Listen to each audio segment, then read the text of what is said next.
So if you look at our navbar component, we only have a single method here. That's the render method. We don't have any event handlers here. We don't have any helper methods to calculate values. We only have a single render method. Also, we don't have any state. We're getting all the data via props.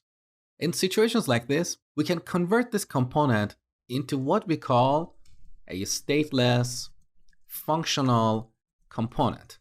So instead of using a class to define this component, we can use a function.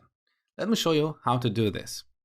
So we define a constant, call it navbar, and set it to an arrow function like this.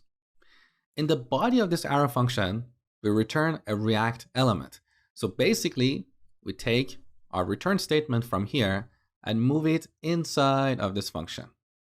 So instead of having a class that extends the component class with a render method, we simply define a function that returns a React element. That's why we call this a stateless functional component. Now, there is nothing wrong with using classes to define components, but some developers prefer to use functions when they're dealing with simple stateless components.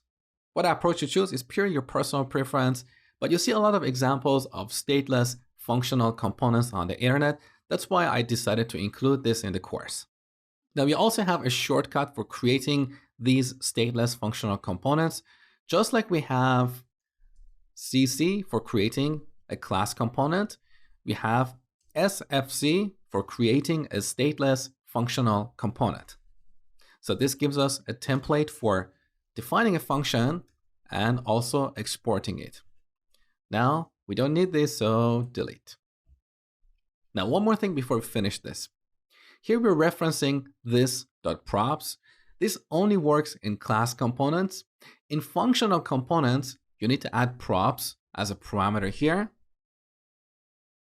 and then remove this. React will pass the props object as an argument to this function at runtime.